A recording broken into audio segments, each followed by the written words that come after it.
Hello, so a little update from like midnight, so I'm already in my pajamas, but I'm a whole whopping 14 pages into City of Bones. Been getting lots of solid reading done, but I actually finally signed up for NetGalley. I got an e-copy, an e-ARC of Again But Better by Poland Banana Books, and that is like one of my most anticipated reads of the year, so I'm going to go ahead and start that tonight just because I'm so excited.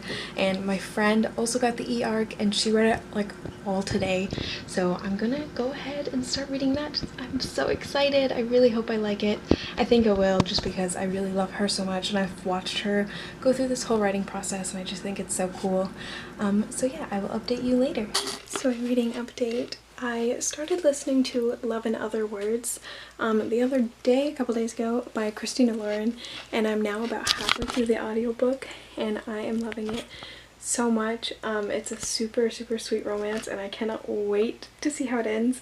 It is told in two perspectives, one being the past, one being the present, and I kind of like the past a little bit better, but I think I will like the ending of the present if everything goes how I want it. And then I'm also 50 pages into City of Bones, and that is what I'm going to go sit down and read. I'm so excited to dive back into this world. I read a little bit of Again But Better by Christina too, and I like it so far. I'm not very far, but yeah, I will update you later. So a little reading update. It is Thursday? Yeah, it's Thursday. I can't remember the last time I updated. I finished Love in Other Words by Christina Lauren. I listened to the audiobook. I absolutely loved it. Contemporaries can be a hit or miss with me, but this one was a definite hit. It had amazingly detailed characters, it had a very emotional plot, everything fit together just right, and these characters were just so good, and I'm really happy with it. I loved the ending. Like, it was part of it was a really sad ending, but also it was a really hopeful ending, and I really loved it. And like, if someone could make it a movie, that would be great. Yeah, but I am also about halfway through City of Bones, loving that. Not super far into Again But Better, but I am having sort of conflicted thoughts about it so far. I'm not very far into it. So far the characters don't have a lot of depth.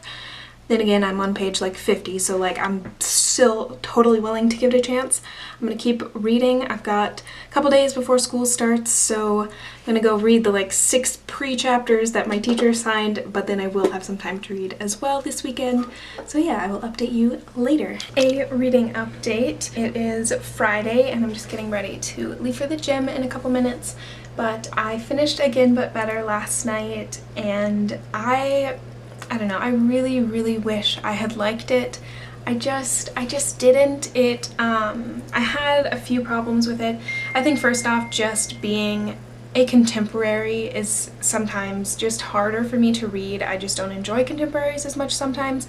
This was a contemporary that I actually think had sort of a magical realism element to it. I'm not sure if that's even the right word for it, but it definitely wasn't straight contemporary. It was like, I don't know, it just felt juvenile almost, even though they were older characters. Any of my opinion in no way reflects back on Christine. I'm still a huge fan of her. I will read what she puts out in the future. This first book by her just wasn't for me. I struggled with the character development, as in there wasn't a lot of it. I could see the surface of the character development. It just didn't feel very deep. They were sort of two-dimensional characters a lot of the time, and there was a lot of side characters that I feel like could have had a bigger part in the story and could have had more development, and they just weren't there enough. Particularly, there is a cousin in the story, and there's a mini plot line revealed of him, like way towards the end, but I think could have been weaved throughout the whole story and it would have been a lot more impactful. For the romance, I liked it.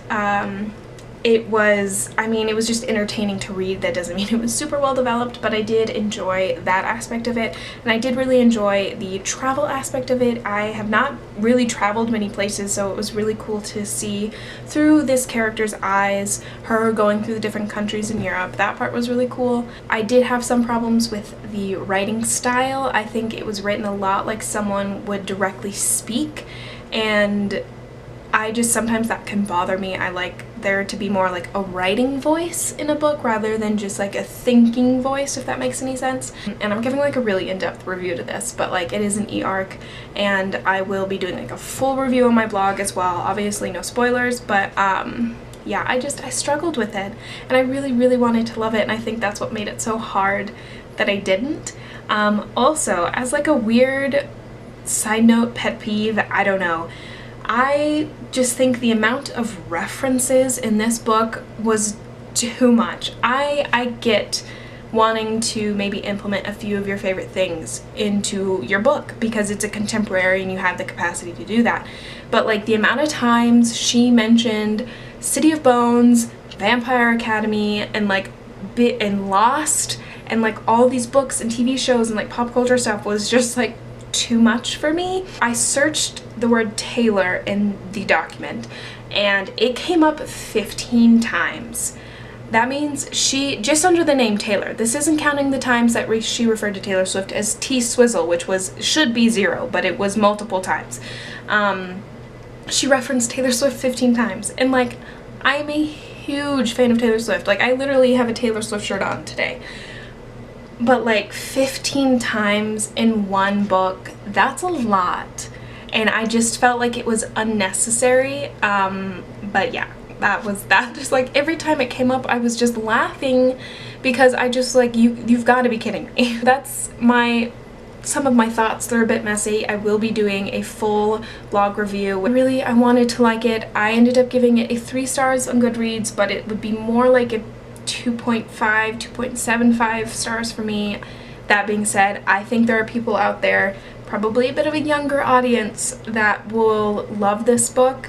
That if you're someone who likes contemporaries, you don't mind like cheesy stuff, and you want like this character who is like super like shy and dorky and like whatever, you would like it. I just felt it was a little too cringy and it just wasn't for me. One last thing, because I've been rambling for a while, but the chapter titles, 1, they got cringy sometimes. 2, so many of them were song lyrics, and I felt like maybe she thought like people wouldn't notice, but like I can recognize Wicked lyrics and Panic at the Disco lyrics and Taylor Swift lyrics. I see them.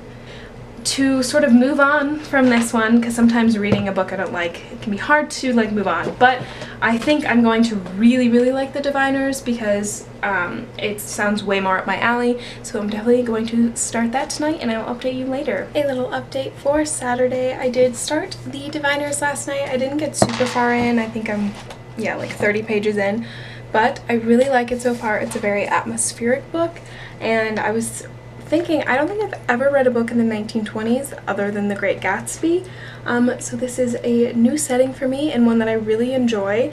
I'm kind of getting like Fantastic Beasts vibes just because of the 1920s thing and like the element of magic, and I'm really excited to dive further in. Hello, so I'm closing out this reading vlog. I am a day late. It's already Monday. I was supposed to post this yesterday, but I was a bit busy. I just thought I would close out the vlog and get this posted today. As an update, I got about 60 pages into The Diviners, and I am loving it so far. I love this setting. And then I also read a book of poetry last night. I read Every Word You Cannot Say, I think is the title, by Ian S. Thomas, and I adored it. It was the best poetry book I have yet to pick up. Like, it really truly felt like every single word in the book was exactly what like I needed to hear, and I just really loved it.